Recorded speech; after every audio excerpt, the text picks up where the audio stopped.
Welcome into the newest episode of Side Mission. Like always, I'm your host, Rusty Ellis, joined by the boys, Kyle, Thacker, and Matt. And today we've got a little bit of a different episode because I know when we first started this podcast, obviously, first of all, it was just me, Kyle, and Matt. And we've added Thacker since then. But we haven't ever really, outside of that first episode, we haven't really ever talked about our personal gaming tastes all that much. So we had the idea, what if we each got on here and talked about our personal top 10 favorite games of all time. Now, these are not what we're saying the 10 best games of all time are, objectively. These are games that we all love, or these are the games that each of us love for different reasons. These are our own personal top 10 games. I know these lists were hard to put together. We've all got them done. The first thing we're going to do, let's go through honorable mentions. We're going to go around the table clockwise. Matt, what were your honorable mentions that did not make your list? Okay, so a couple of honorable mentions. And to start off, Super Mario Galaxy 2 is one Wow, of those. I thought that was going to be on Super Mario there. Galaxy 2 almost made it, but not quite. Another one for me would probably be the Final Fantasy VII Remake. Did not quite make it. It came very close. It's just this list was it's a tough one because even now that I'm naming off the honorable mentions, I'm like, well, There's a lot of too good late for me games to put there. it there. And another big honorable mention for me would probably have to be The Legend of Zelda: Ocarina of Time. Wow, those are Just three because big it was games such a that didn't make the defining- list. It was such a defining game to the genre that introduced these new mechanics that we saw in future Zelda games all the way up until Breath of the Wild's changes. Thacker, what about you? Honestly, the honorable mentions were a lot to kind of take in, but surprisingly or not, OG Final Fantasy VII did not make my list. Same with my first Pokemon game being Pokemon Red on the Game Boy in color. I know I talked about it on the Fire Emblem episode. Path of Radiance did not make my list. Yeah. Treasure Planet, Mario Kart Double Dash, Simpsons Hit and Run, Paper Mario Thousand Year Door, and Kyle, a game that you and I have raved about a lot. Alice Return to Madness did not make my list. Okay, wow. That was a good game. That one took a lot for me to really kind of think about, but it just, if I based my list off of the 10 games that, if these were the only 10 games I could play the rest of my life, Yeah. that's what I based mine off of, and unfortunately, That's the if- same logic I used. if I had 11 slots, Alice would have made it to 11. Yeah. That's fair. Kyle? Honorable mentions? God of War. What? 2018 Wait a minute. is an What? honorable mention. What? Solely because Ragnarok is coming out this year, and I have high hopes that it's going to be everything God of War 2018 was, but better. Wow. That surprises And me. I am holding a spot for that game because, God of War 2018 was a 10 out of 10 game. I think they can keep going. I think they can make another 10 out of 10 game, and I may end up liking that one more than 2018, which is the sole reason it's in my honorable mentions, because I don't want to get 2 months later and be like, actually, I'm going to change that number, 5 spots to Ragnarok and fuck God of War. Another honorable mention, Deathloop. That game was That's a lot a great of fun. one. That's a great one. Yeah. I honestly feel like that is one of the games I could play for the rest of my life if I had 5 games, because it's so much fun to go through and, just experience that story and, the gameplay. Everything about it was just, it was so good for me. I really, really enjoyed every aspect of that game. The last honorable mention I have is Pokemon Yellow. That was my very second Pokemon game Pokemon ever. Yellow is great. I one. love that game. So my list is a little bit longer. So yours is a great segue because Deathloop is also an honorable mention for me. Let's go. Was also one for me. The Witcher 3 up there. That in my opinion of the what was the Xbox one? Was that was the 7th generation, 8th generation of consoles? What was something like that? Something like that. Whatever generation of console it was, I thought that The Witcher 3 was objectively the best game that came out during that generation. There's some great games. God of War 2018 is up there. And I might contradict myself because you may or may not see God of War later on my list. But I think Witcher 3, I think RPG-wise, definitely the best RPG that came out in that generation. I can agree with that. Fantastic game. Super Mario Odyssey is another one. I absolutely love Super Mario Odyssey. It's one of my favorite games on the Switch. Not my exact favorite, but it's my favorite Mario game of all time for sure. In that same vein, another favorite from a franchise of mine, Call of Duty Black Ops 2. Ooh, Up there as well, 100%. Yes. You guys saw me play it last night, NBA 2K12. Oh, let's go. So that was The fun. rage. The rage. Spider-Man PS4 definitely had to be up there. Far Cry 3. And then the game that was closest to being on the list, this would be my number 11, and it's because of its importance to me personally, that is Ring Fit Adventure. Would have been number 11 if That's that was on my list. Almost made it onto 10. I just couldn't bump 10 any lower, in my opinion. That's So fair. let's get into the list. Starting at number 10, Matt, what is your 10th favorite game of all time? So this game is number 10 because of its the special place that it has in my life with my childhood, Super Mario World on the Super Nintendo. Ooh, interesting. This was actually one of the very first video games I ever played, Okay. and had stayed up late nights with my sister playing, like, because we were homeschooled, we didn't have school to go to, so we stay up all night doing the Right. Mario Luigi, where you just hand each other the controller when you die, and just That's getting so through fun. the games, and then discovering all the little secrets, like in the forest, and then finding Star World, just things like Yeah. that, really. And then That's awesome. the introduction of Yoshi, Yeah, that's cool. That's cool. being able to have him, and then swap, like, you know, you eat a red Koopa shell and you get the fire ability, you eat a blue one, Yeah. you get the flying ability. There's just a lot of those things that just blew my mind as a kid. Mm-hmm. Gotcha. Thacker? So this game was essentially the second Final Fantasy game that I played Okay. that I actually finished fully, and it was the combo pack for Final Fantasy X-10-2. It was one of those that I played 10 and instantly went into 10-2 and played them both fully with every upgrade, every possible item, just went through, and I probably, if PlayStation 2 had timestamps on it, I probably put roughly 100+ hours on that Jesus. bundle. Whoa. Wow. My number 10 is going to be Modern Warfare 2019, solely because I am a huge Call of Duty fan. I've played every single Call of Duty game from Call of Duty 4 all the way until, unfortunately, Vanguard. Yeah. Modern Warfare 2019 was badass. I loved it because I grew up playing Call of Duty, and at a point it kind of lost its charm with me.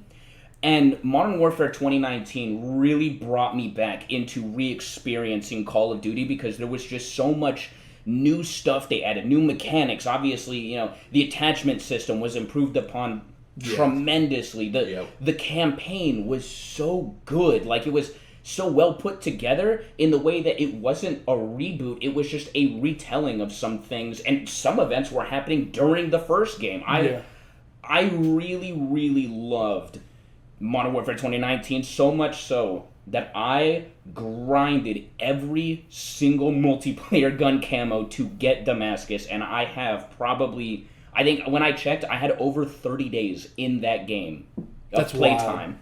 That's wild. Wow. Yeah. That's over 600 hours. Yeah, I really did love that game. I'm so excited for Modern Warfare 2. Well, my number 10 is the first Pokemon game I ever played, and it's Pokemon Sapphire and Ruby. Let's go. Okay. So Pokemon Sapphire and Ruby, mainly because third generation of Pokemon is just my favorite generation of Pokemon. Yeah. So it's I'd agree. I think that's just the one that stuck with me the most. It's the first Pokemon game I played on my Game Boy as a kid. I didn't play like the originals, like, you know, Fire, Crystal, you know, any of those. Yeah.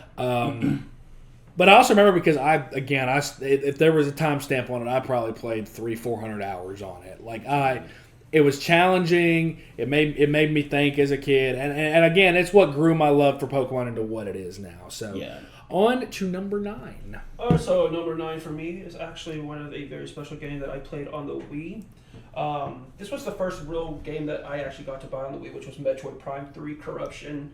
which was the conclusion to the Phazon storyline originating on the GameCube with the first Metroid Prime. I wanted to make Metroid Prime the very first the game on my top 10 list, but Metroid Prime 3 did so many things that just reignited my love for what Retro Studios was doing. Yeah. There's a fight in that game that is very memorable to me where you're free falling through the sky with Meta Ridley. And it's very reminiscent of when Gandalf is falling through the sky fighting the Balroth, the flaming demon, whatever. In Lord of the Rings. Very reminiscent of that. That's cool. And just the use of the pointer controls to aim Samus's cannon, and then the nunchuck where you can whip it for her electric whip to like rip off shields off of the enemies. That's cool. There was a lot of innovative design and ideas there in puzzle solving as well. I think my number 9 is probably going to surprise at least somebody at this table. And I'm probably going to get some flack for it though. But my number 9 spot is Minecraft. Interesting. I see that. Not my preferred pick, but fair enough. Not my pick, but fair enough. I can understand. It's one of those that, as a kid, I grew up loving art, loving to draw and just build things. My Lego collection was massive, and I never built a single set. I always built my own stuff. Cool. So with Minecraft, I was able to replicate that with my love of video games. And if I loaded up any of my old 360 worlds, you would see some of the craziest art stuff. Like, I think some of it's on my Instagram, but I made Raven from Teen Titans at one point. I made a Goomba. Literally just sat there and had all the fun of the artistic ability that I grew up with, and being able to bring it into Minecraft, into a video game.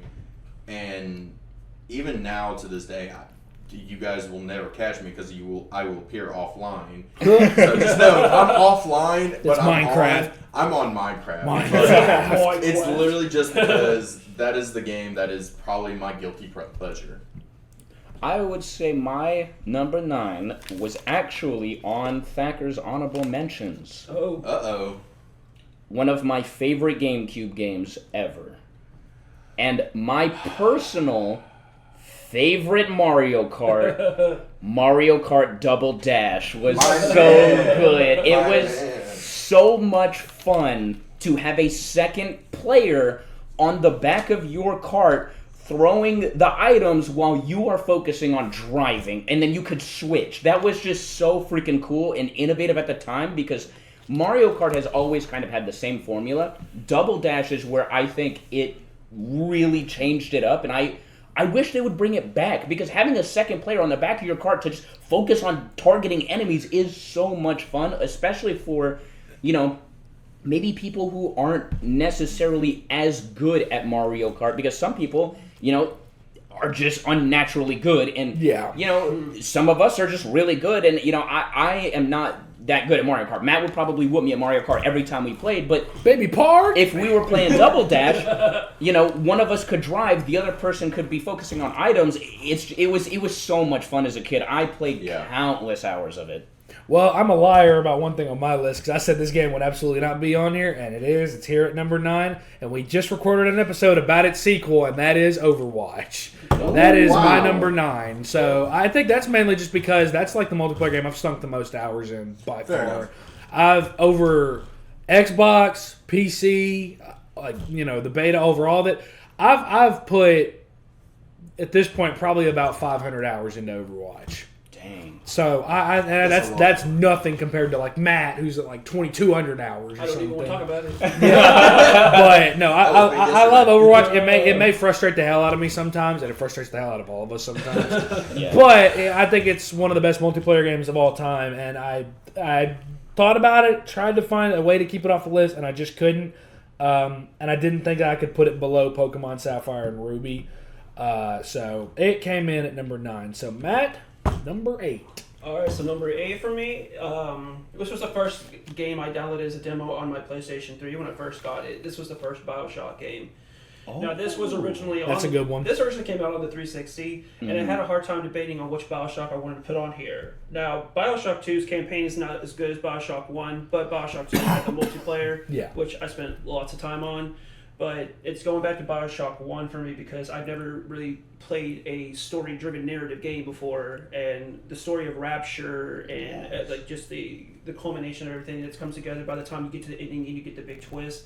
It was just a chef's kiss moment, and then just once you beat the game, you're like, that was fantastic. I want to see what's next. What are they going to do next? And I mean, the sequel was technically a prequel, but then we got Infinite, and then Infinite was just another game that I wanted to add to this list. But Infinite also had a couple of issues that I didn't have in Bioshock 1. But Bioshock 1 is the original, and that's why I put it on my list.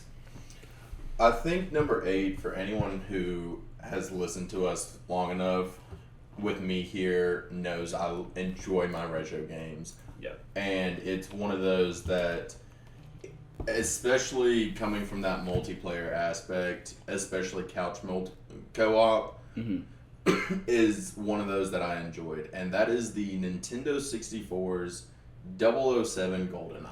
Dude, that's a good one. Okay. That one, yes. I had so many hours. You guys know the photo of like when split screen is taken too seriously and you have to get that piece of cardboard to block the signal. That was me and my little brother. We legitimately had to do that because we were both notorious for wanting to kill each other in this game. That's funny. And so we had to set it up that way. Yeah. And it ended up just molding my childhood with the love of 007 shooters, and it was one of those that I absolutely love this game. To this day, when I rebought my N64, I made sure I found 007 because last time my brother was in town, we hooked that bad boy up, and his Marine self kind of killed me too. I got a little jealous. I was like, this is payback for your childhood, isn't it? Take a look at the cover and you will never unsee like the wide mouth on that version of James Bond. Oh, why you do that to me? I forgot that on purpose. It's ruined for him, now it's ruined for you too. I forgot that on purpose. Kyle, what's 8? So 8 is a fact. Okay. I've never heard of that game. I will die on this hill because if you say anything otherwise, you're fucking wrong. Oh. Halo Reach is the greatest Halo game to ever exist. The 360 peaked when that game came out. The multiplayer, the campaign, everything about it was just so fantastic, and it left me with such emotion at the end. I mean, the whole ride was just an emotional roller coaster with every character death all the way up to yours at the end. It's so different from, green guy beats up alien, we win. It was a very different tone because every game up until then, sort of had a hopeful ending. Reach, everyone died. The planet was overrun. It was so depressing, but at the same time, when a game can make you feel that kind of emotion, I think it really sets itself apart from just, this was a fun game. It was a memorable game for me. That's fair. Yeah. I'm pretty sure my number 8 is probably the cheapest game on all of our lists combined because I'm pretty sure at some point in our lives we all got this game for free. It got a sequel earlier this year that's not as good, but this one's a classic and it's my favorite sports game of all time, and it is Wii Sports. All right. Dude, Wii Sports. Again, that's one of those that if we had an hour counter, God, countless hours. I spent on that. Switch Sports was very disappointing this year, but Wii Sports is a classic, and I would love to own a Wii just for Wii Sports. I could put hours upon hours into that game. Loved the customization. Loved all the challenges. Loved that it made me sweat a little bit. I loved that. I thought it was fun. What? I was going to say, the reference back to Nintendo Switch Sports, the family time with it. Yeah. Dude. Family time with Wii Sports again. It's a great. It's fantastic. My favorite sports game of all time, and it probably doesn't even count as it's as much of a sports game as Mario Kart is a racing game. So, number 7 is where my list definitely got hard, and I do not anticipate that it was any easier for y'all though. So let's get going into number 7. Number 7 is at a time when this franchise was still fresh and innovative at the time with what they were bringing in, and then the most innovative title at the time was Assassin's Creed Brotherhood. Oh. Okay. Expanding the story on Ezio, especially with the cliffhanger that you were left into. People were wondering what's next, and we had that E3, and Ubisoft showed the first trailer for it, and it was so well done that just had a large group of people in front of the Pope, which is the main villain for the game. And then over time, like, the music just picks up, and then you start seeing more assassins popping up, and you're just like, oh, what, is this a multiplayer? Is this what we're getting? And then when the game came out, it took place in Rome, and getting to explore that map was insane. Like, the missions were actually different, unique. Like, the combat was improved upon. Being able to send out other assassins when you started saving them from soldiers and recruiting them and sending them out on missions. Yeah. And then the introduction of the multiplayer, which was so much fun, which I spent countless hours on, where it's just like you and 6 other players you're put into a map, and everybody looks the same. So when you choose a character, for example, you chose like a plague doctor. There's other plague doctor like AI around, and it's just your goal to figure out who's the assassins before you get assassinated. That's so fun. So that is where I leave it, as well as it was my very first collector's edition I ever bought as well. Interesting. Yeah, I've often heard that Brotherhood is the best AC game. I've often heard that. Mm-hmm. Fair. So Rusty, you actually said my number 7 spot earlier. Okay. And that would be Mario Odyssey. That's a fair one. That's a fair one. It was one of my very first Switch games that I got, and being able to see Mario again with a whole new different ability definitely brought back the love that I had for Mario Sunshine. Yes. And just with the whole new innovation of the game. And I absolutely loved Odyssey. And it was just one of those that I love the new innovation. I love how even 2-player, you get your player 2 to be able to control Cappy. It was just one of those. I absolutely loved it. Yeah, that game was fun. For my number 7, it's Pokemon Crystal. Wow. Because that was my very first Pokemon game ever. And that is where I discovered my love for Pokemon. I had a Game Boy Color. I got it on my 10th birthday. And the only game I got with it was Pokemon Crystal. I played that game so much. It's so nostalgic thinking of it now. I'd love to go back and play it if I could find it for under $200. Let's go back to McKay's.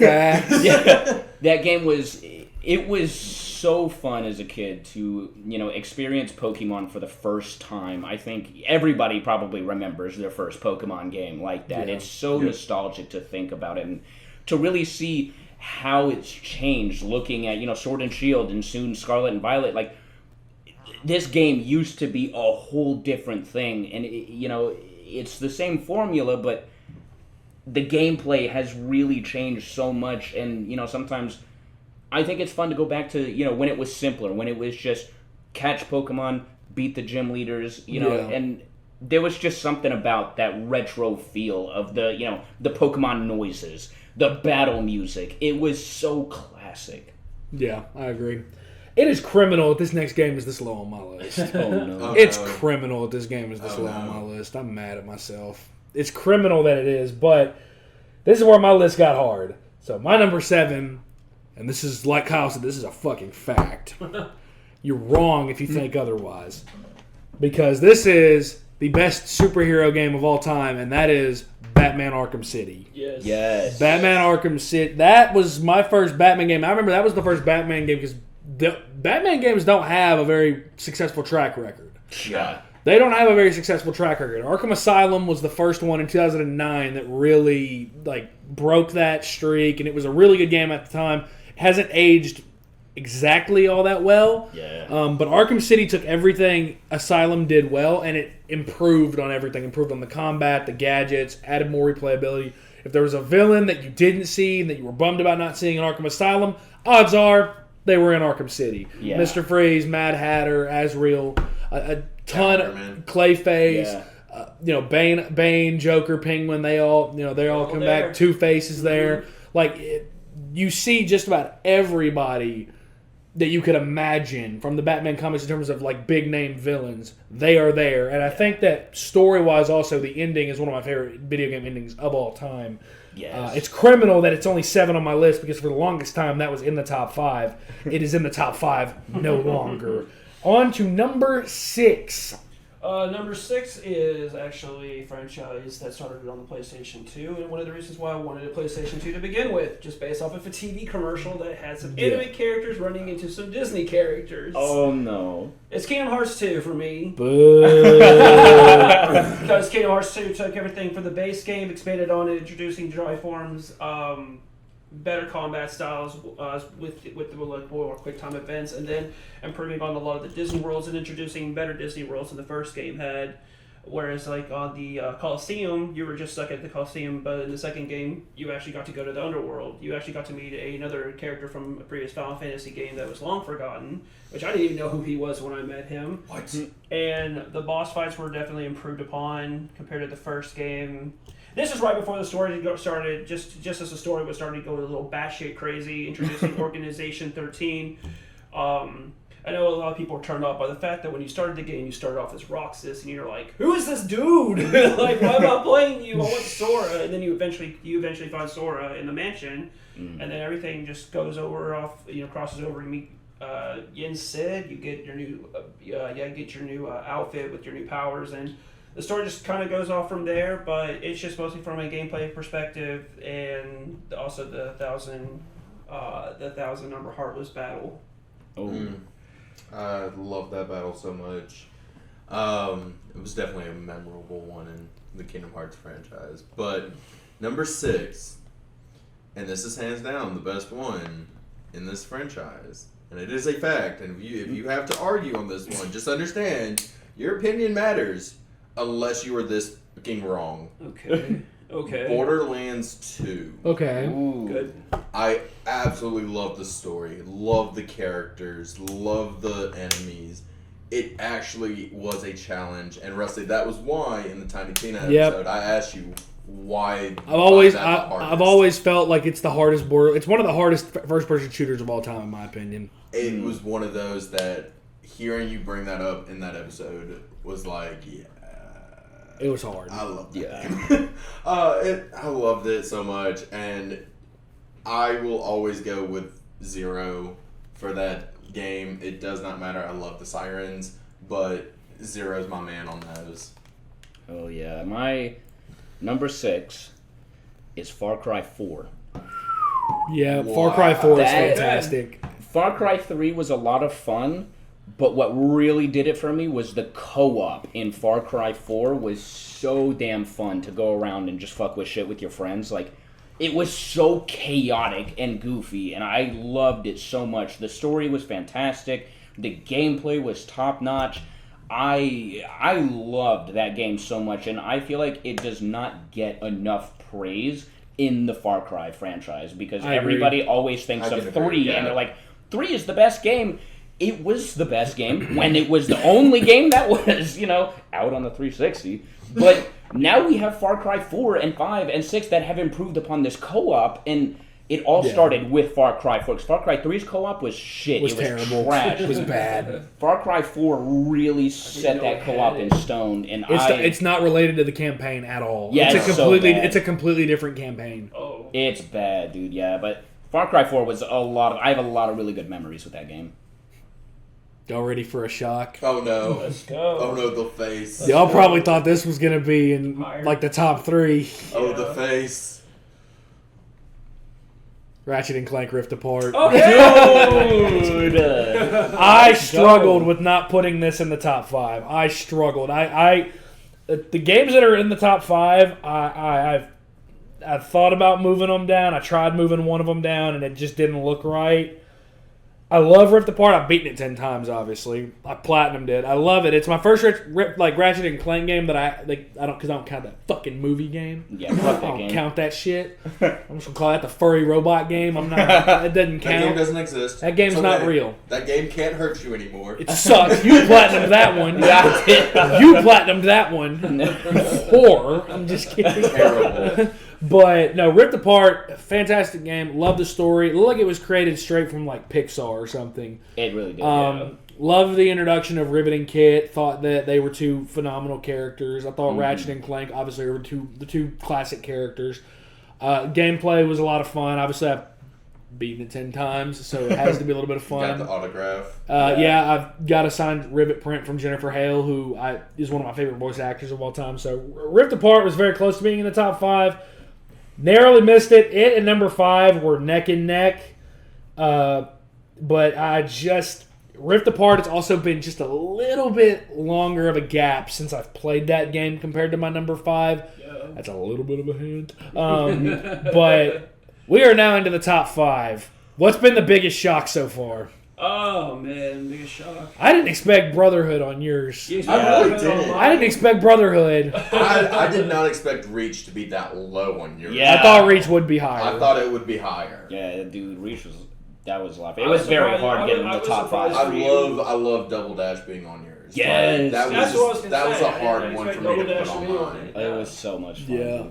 So now we are into the top 5. Ripped Apart's one that does surprise me. Yeah. Yeah, How many times you played it? The original ranking, it probably would have been in the top 3, but I just kept moving down for some reason, Yeah. and I was like, can't put it. I'm not gonna put it below Arkham City because Arkham City is an amazing game, but Ripped Yeah. Apart I love on a Yeah. different level. Like when I say the top 7 was fucking hard, it was fucking hard. Right. So into the top 5 we go. Matt, what is your number 5? Number 5, you probably thought this would have been a little higher.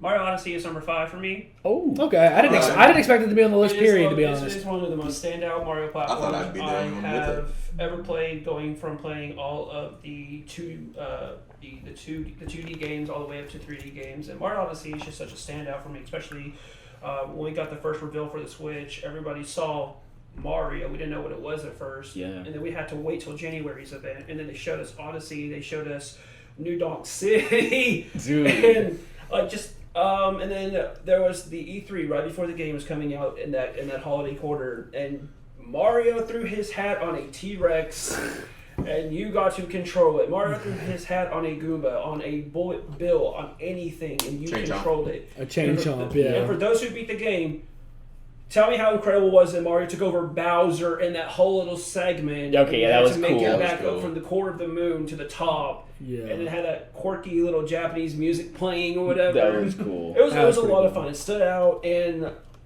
the only complaint I have about this game is I think there's way too many moons in here. If you've really paid attention, Yeah. there's over like 999 moons or something like that. And then Yeah. the throwback level. When you go back to the Mushroom Kingdom and you see this reimagined Mario 64 hub world with the castle and the yeah. outside and the waterfall, it just pulled all the right strings. I think Mario Odyssey is the best game that exists on Switch. Yes. And I don't think that's a hot take. I'd agree. I'd agree. So Rusty, this game that I'm about to say for my number 5 was again on your On my honorable list. mentions. Well, It was one that I Okay. spent hundreds of hours on. It was one that I have really the only video game memories with my own dad. all right, well, it's not Deathloop. It's not Ring Fit Adventure. It's not NBA 2K12. It is Call of Duty Black Ops 2. Let's Yeah. go. And the reason that game just sticks out so much to me is the zombie maps alone were some of my favorite. Buried, Die Rise, OG Mob of the Dead. Yeah. Absolutely loved them. Even Nuketown. Yeah. It just really brought the game to life for me. The story was I agree. amazing. The multiplayer, that was actually the one Call of Duty game I did not play the multiplayer on. I was more Interesting. on the zombies than anything else. Yeah, I don't blame you there, though. And that game, like I said, one of the few games that I actually had video game memories of me and my dad. That's pretty That's cool. My number 5 is Batman Arkham City. Yes, sir. There we go. I'm a huge DC fan, and I love how much the Arkham games respected the lore and the amount of references in that game. Even if you didn't directly see or fight one of the villains, there were Riddler things where you got to go see, like, you scan a picture of Black Mask, mask on the office, like, it's cool, he's here. Or, there were so many references in that game, like the Man Bat. Scarecrow as well. Yeah, Yeah. dude, like there was just there is nothing more memorable to me about a Batman game than when I got home and loaded up Arkham City, and that entire intro was so insane. Like, I could not believe what I was seeing. The whole part where you're walking through the the prison as Bruce Wayne, and it's like, holy shit, what is happening? And it really sets the tone, I think, for how intense this game is about to be. And the story is one of the greatest stories I've ever experienced in a video game. I love that game. I'm glad we're on the same page. Yeah. I'm glad we're on the same page. My number 5 is probably another shock. I think that actually my top 5 is probably going to be a little bit surprising in general, but we're just going to start it here. Number 5, my favorite point-and-click game of all time, and it's not The Walking Dead. Oh. It is Life is Strange True Colors. Okay. Interesting. Okay. So I've really fallen back in love with this game recently just by replaying it on the Switch. I think the better version obviously is on PS5 and Xbox Series X, but honestly, just one of the best well-written stories. I think that it's the best Life is Strange game, and that's not a hot take at all. I think it's miles better than Life is Strange Season 2. It's much better than the first game, in my opinion. I feel like they freshened up the gameplay. They made, the gameplay wasn't boring, despite, like, most point and clicks can tend to be boring. Mm-hmm. I didn't find the gameplay boring in this one, and I think that the story is very heartfelt. There's a lot of emotion built into it, and the voice acting across the board is fantastic. Love all most of the performances, at least. I contemplated putting Walking Dead on this list, but I don't know. Again, like, I've spent so much time away from that game now that it's like, doesn't quite hit. Like, I still love it, but it doesn't hit quite like it used to. So my number 5 is Life is Strange True Colors. My number 4 is what's going to really fuck y'all up, but I'm going to go back to Matt. So Matt, number 4. Matt.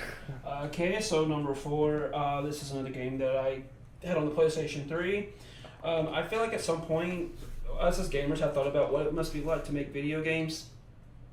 So, Little Big Planet 2 is actually number 4 for me. I knew Not it. the first game. The first game is what drove me to want to buy a PlayStation 3 when I first looked for the trailer for it.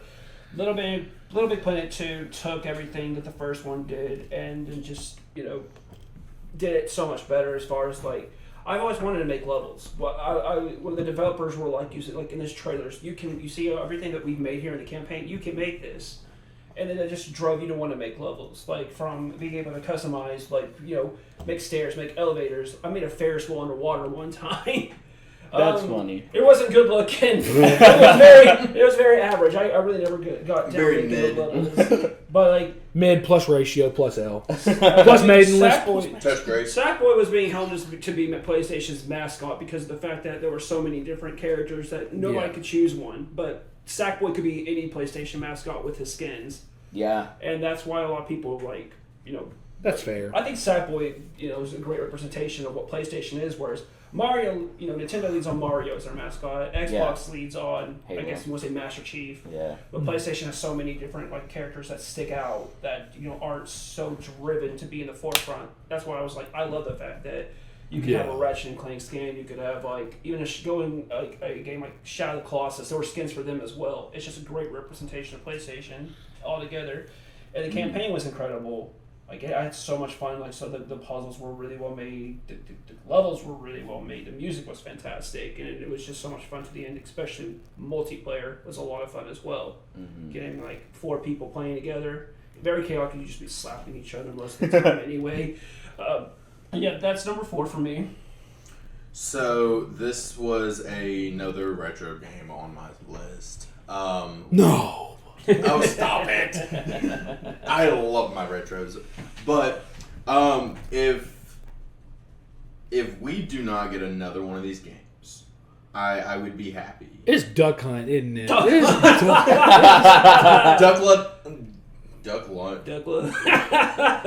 Stroke. Duck Hunt is not it. Okay. But if we don't get another one of these, I would be okay. A little sad, but okay. It is on the GameCube. Oh. Super Smash Bros. Melee. All right. Interesting. That's fair. It's one of those that bringing in more characters I absolutely love. especially having the OG 151 boss monster of all being Mewtwo playable. Yeah. Just absolutely beautiful. Getting the ice climbers and actually seeing the true ability of two characters in one. Yeah. It was one that I absolutely loved and will happily go back and play over and over again. Probably my third most expensive GameCube game. Dude. So, my number 4 is another Call of Duty game. Another one. Another one. It's Black Ops 3 Zombies. Solely because Of Chronicles. of Yes. Zombie Chronicles. Yes, brother. Yeah. Black Ops 1 had fantastic zombies, and for them to bring back so many memorable maps from Black Ops 1, from Black Ops 2, kind of, I think one map, Origins. Origins basically That's it. basically a Black Ops 3 map. Yeah, like they really knocked it out of the park with Black Ops 3 Zombies. With, I agree. You know, everything was so innovative. It was so different, and they were expanding upon the maps to where they weren't, too big. There wasn't too much to do. There was still Easter eggs, and there was still, a story to follow. But I feel like it's just kind of gone off the rails at this point, and Yeah. it's so overly complicated. I really miss back when it was just, survive rounds and, do these simple steps for an Easter egg. And I put in so many hours on the zombies trying to do all the Easter eggs. It was such a great time playing with friends. I think that's what really, really won it over for me, was my experience playing, with my friends. I think I will never forget. One of the best lines I've ever heard about Black Ops 3 is, think about it for a second, there are not many Treyarch maps that are not in Black Ops 3 now. That's true, There's a yeah. handful. There's not very many. Yeah. So I think it's impressive. Oh boy. Oh no. Number 4, this is a game I've beaten many times. I've beaten this game many, many times. I've beaten it on multiple systems. And I will be beating it again later this year when it comes out on PS5, and that is Last of Us. Let's go. So, Last of Us, I think, looking at the games that are left on my list, I think that there's one game above it that I would say has a better story. Not going to say what it is, obviously. But I think that the story, again, I've always loved story-based games. And I think that this was one, especially in the days of the PS3, this pushed the limits of what the PS3 could do. Mm-hmm. You go back and play it now, and the PS3 I have upstairs, it chugs when you try to play this. It chugs. But story is incredibly well written. I love Joel and Ellie. The dynamic between the two of them, the character growth that you see, the entire story. It's really a special achievement in gaming. I loved Last of Us Part 2 as well. It was my game of the year it came out. It was our side mission game of the year it came out. It was. But I think that the first one will always be a little bit more special, because that was one of that when it first came out, that was one of I said when I beat it, I said this will be known as one of the greatest games of all time. Period. Yeah. And I don't think that's a hot take. I don't think that's a stretch. I think that it will still be known as that. The combat's also great. Beautiful game. Even on the PS3, it looked great.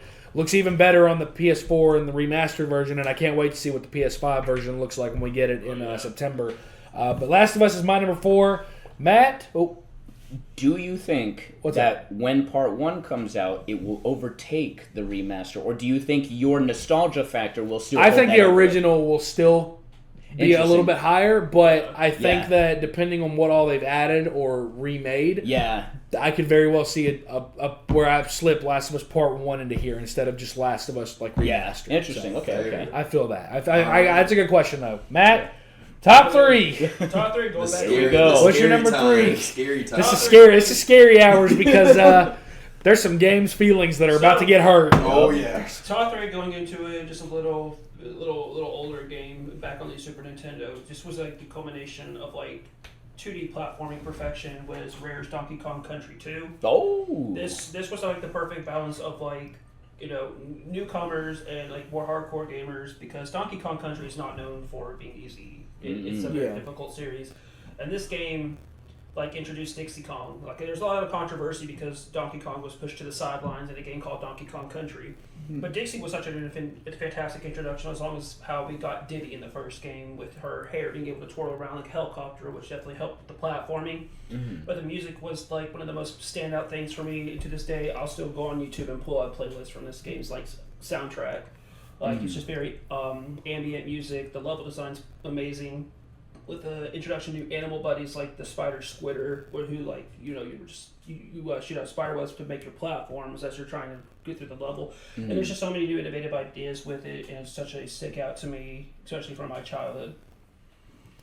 So, remember yesterday where we went to the retro store, right? Yeah. And I said I rebought one of my games in my top 10 list. You did? That game is actually my third pick. Oh. And it is a game that originally was on the GameCube and got remade to the PS2. And it is World Tour. Okay. Oh. Now, real quick, who actually knows what that game is? No idea. Never played it. Nope. Never heard of it. So that game is pretty much take Tony Hawk Pro Skate, but add motor scooters. Interesting. The reason for that is super banger playlist. Like the entire soundtrack is just perfect. The challenges in it were amazing. And even just going through and unlocking more characters and scooters, it was one that I loved to death. I could not call myself a gamer without that game being in my top 10. Right. That's fair. So, my number 3 is of no surprise to anyone. Destroy all humans. The very first platformer but the very first video game I ever played, I think, Crash Bandicoot. Yeah. The Insane Trilogy, of course, because it was the remake of the OG Crash. And it actually controls well. Yeah. The Insane Trilogy brought me back to my childhood. The PS1 was the very first console I ever played, and I used to play it with my mom when I was a kid. We would just take turns playing, Crash Bandicoot, and I have so many fond memories of just sitting in the living room and playing, Crash for hours on end. And looking back, I have no idea how I beat those games. Yeah. Because those controls were shitty. And, it was hard enough beating them now, let alone I platinumed all 3 games. Those games really defined my love for platformers. Yeah. I feel that. I've seen you platinum them. I don't know how you have the patience for it. Dude. Number 3! The greatest video game story of all time. You know it. It's got a sequel coming later this year. It's God of War. Let's go! It's God of War. God of War really does have... God of War 2018 really does have the greatest video game story ever, in my opinion. Yeah. I love the camera style more than anything else. Yes. The constant one take. There is no jump cut at any point in the game. You will literally follow from the same perspective the entire way. Yeah. And it only shifts, it literally shifts almost like you're in a movie doing a long one take, where you go around to the, from behind Kratos to in front of him, stuff like that. It's got one of my favorite video game moments of all time when Sindri, after you take down the dragon in the mountain, he goes, "You did all that for me." And Kratos goes, "You are mistaken." You were mistaken. And it was, but I love the gameplay, love the reworked gameplay. It was the first God of War that I've actually beaten. I've played some of the older ones where they're more hack and slashy. This obviously is more, just action adventure, a little bit more, melee. They're still melee oriented, but it's not just hack and slashing. You have to actually parry, you have to dodge. Love the introduction of the Blades of Chaos into the later parts of the game. Yes. Love the depictions of Alfheim, Helheim, Jotunheim, Midgard. Love the depiction of all of those, and I can't wait for Ragnarok. I 100% do foresee Ragnarok overtaking God of War at some point, though. Yeah, I understand why you put it in your honorable mention. So, we're into the top 2. Matt, what's number 2? Well, probably surprised I haven't said it yet, but number 2 is actually Generation 2, Pokemon Gold, Silver, and Crystal. Interesting. I figured that would be pretty high. Yeah. Pokemon Gold and Silver was technically supposed to be the last game for Pokemon. It was planned out to be the last game. So that was a lie. Very much so. So that was a lie. 9 generations later. Thank goodness. But I think that for me, it's just introducing new evolution styles and then new evolutions in general to like older Pokemon such as Scyther, giving a Miracote, giving a Scizor, Onix to Steelix was just so cool to see as a kid. Introducing 2 new types with Steel type and Dark type. And I know as a kid, if you saw Pokemon 2000, you saw Meryl in the beginning of the movie, you saw Lugia, you were like, who are these guys? And then finally get the game where you get them along with Ho-Oh, who you saw in the very first episode of the anime that Ash saw. And then when you finally get all the gym badges and you beat the Elite Four, no one suspected that next to your town where you start off in Little Root Town is the path to Kanto. Being able to go back to Kanto and seeing it in this whole new way where some different gym leaders have taken over, some places you can't access anymore, like the Safari Zone closed down.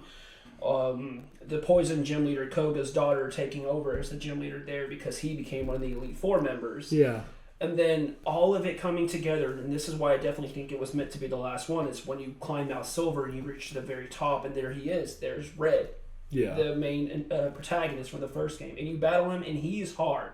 If you're not prepared, you're going to die a lot. And when you beat the game, it just goes to the credits, and you wake up back at the beginning of the town you're from, and then you're just like, that was incredible. Yeah. And it's just the Pokemon game that defined it for me as far as like introducing even baby forms. I mean, I know a lot of people don't like them, but they're still cool to have. They're them. cute. And there's just so many ideas that were placed in there, and then that we continue to see coming to future generations. So, going to the PlayStation 2, and we talked about this game a lot for Game of the Year. Rusty has mentioned it, at least the franchise already. Going back, my number 2 is Ratchet & Clank, Up Your Arsenal. Let's go. That game really defined Ratchet & Clank for me more than anything. To actually seeing how much craziness the game was, being able to have these connections with the characters, see more Nefarious, seeing Quark, and actually being able to play the Quark video game as well. That's fun. Just absolutely loved the game, and to this day, I will never get the Super Rhino until at least like my 3rd play. If they remake the game, 3rd play, I will get the Rhino. But after that, yeah. For my number 2, this was actually tied with my 3rd game, but the only reason I put it above is because I don't think I've ever raged at this game. And it's the Spyro Reignited trilogy because paired with Crash, my mom and I used to also play Spyro on the PS1, and I can't remember which one. I'm fairly certain I played Crash first, but I have the same memories of Crash and Spyro. We'd play them both, and they were just... we had both trilogies on PS1, and those games really, really are what define my love for platformers. And Spyro, I think, it was a lot easier than Crash, and so I had a much more laid-back, fun time with it. The Platinum was 10 times easier on all 3 games. I really, really enjoyed, just the laid-back, chill gameplay of it. And, when that game came out, when the Reignited trilogy came out, I'm not kidding when I tell you I did not leave my house the entire weekend, and I beat those games so many times over and over because I was just so immersed in my childhood again.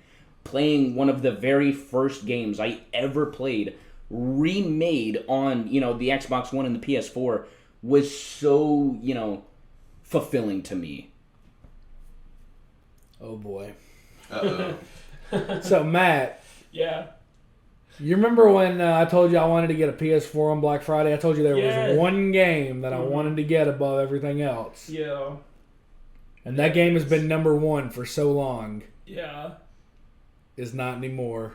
Oh, My no. number 2 is Bloodborne. Oh! It's not anymore. I'm okay. Bloodborne. I might need Number 2 is Bloodborne. Bloodborne, a game that has been my favorite game for a long, long time, and is certainly still a masterpiece. I think obviously goes without saying, love the gothic art style, love the H.P. Lovecraft, loved all of that.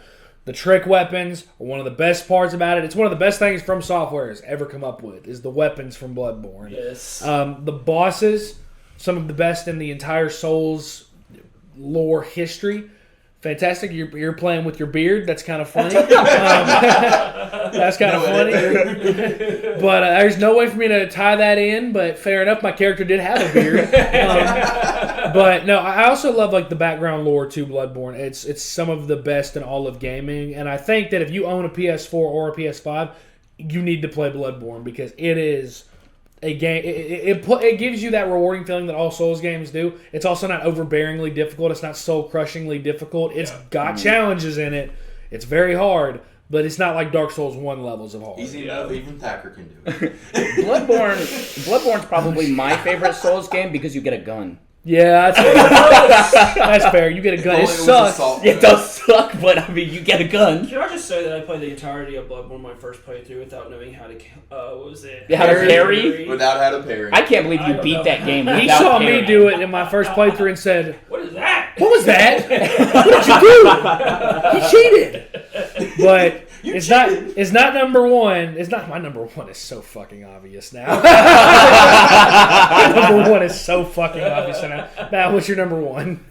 Number 1 is actually the game that I have bought the most times on different consoles.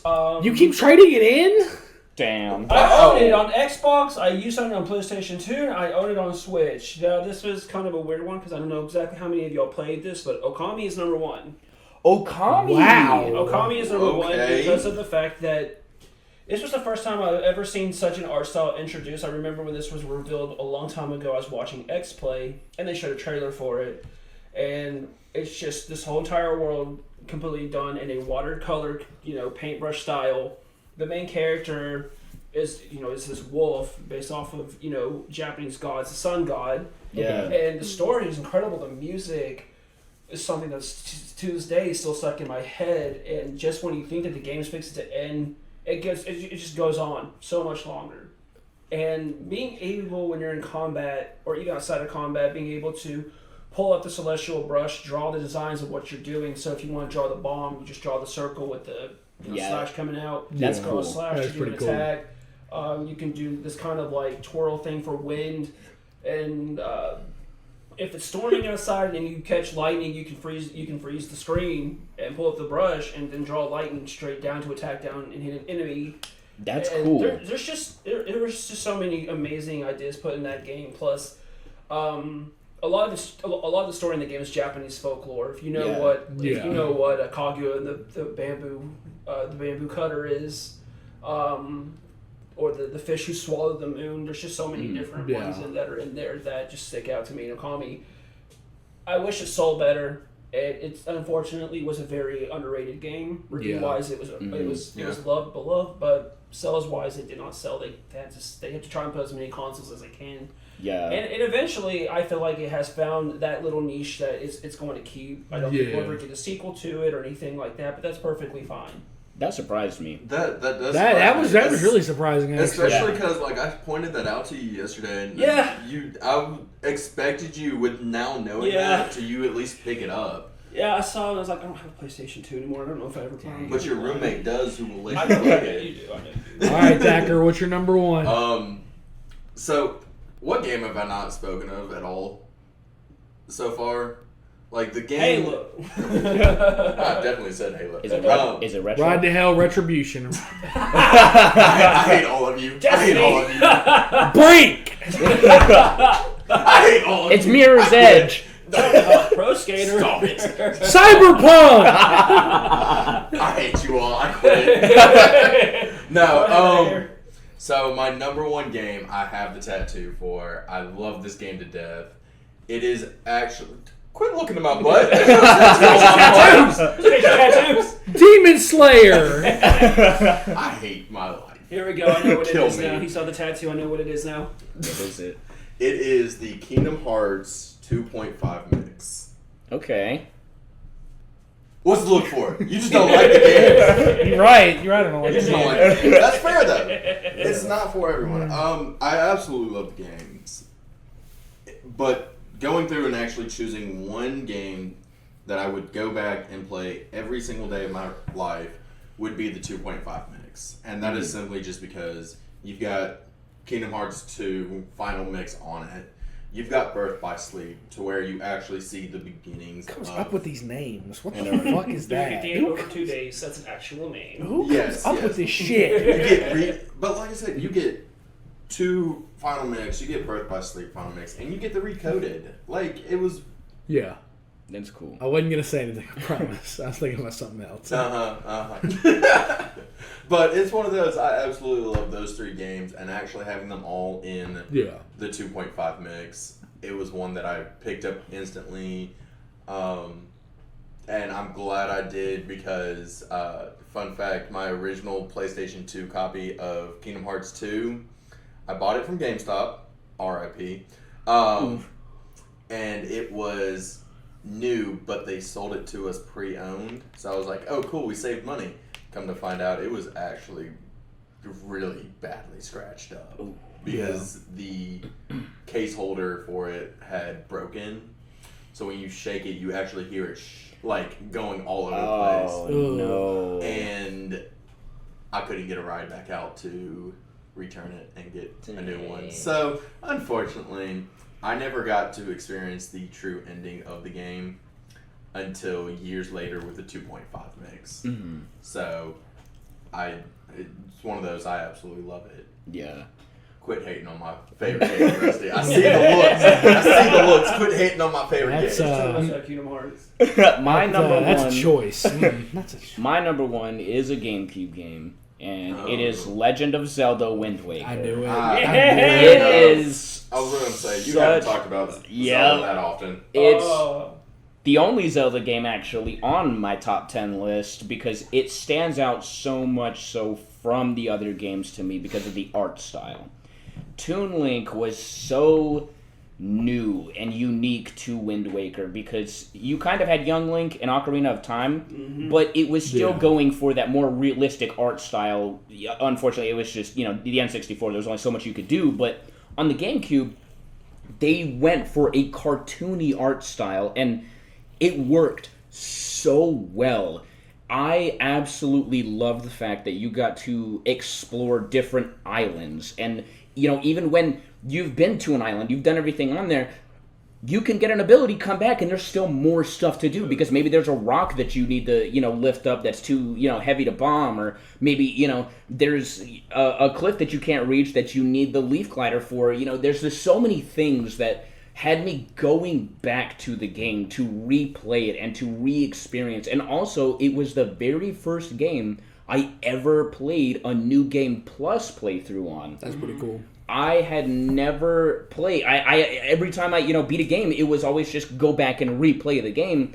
That game was my introduction to a New Game Plus, albeit there was only a couple minor changes like Link's pajamas that you got to wear the entire game. But I have so many fond memories of exploring the sea and getting to the new island and just exploring it because it's it was different every single time. Every area you went, every dungeon set itself apart. Ocarina of Time, it was so hard to not put that there because I really do have fond memories of that game. I only put Wind Waker above it because I feel like Ocarina of Time is too long. It is That's so damn long. Nintendo, we will take that Switch version of the game now. There's like 12 fucking dungeons, and that's a lot. Wind Waker had like 5, and it was perfect. And I think it really perfected the dungeon aspect of the game because it wasn't too overbearing. The enemies weren't too difficult. You didn't have insanely hard puzzles like Twilight Princess. Twilight Princess is a great game. The puzzles in there, I went back and played when the Wii U game came out, and I had to look that shit up, and I felt stupid because I was like, I beat this game on the fucking GameCube as a kid. Why don't I remember? Why don't I remember any of these? Like, I was getting to so many parts, I just kept getting stuck because it was not clear what to do or where to go. And Slow down, jackass!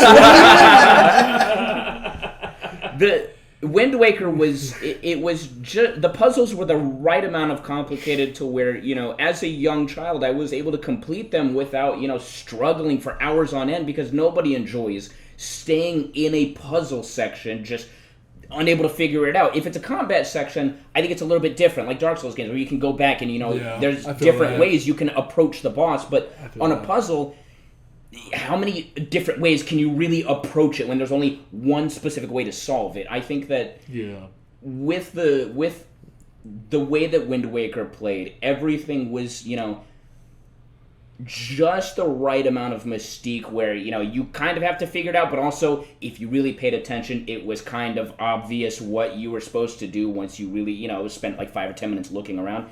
I have so many fond memories of that game on the GameCube. I think I could play that game for the rest of my life over and over, just solely.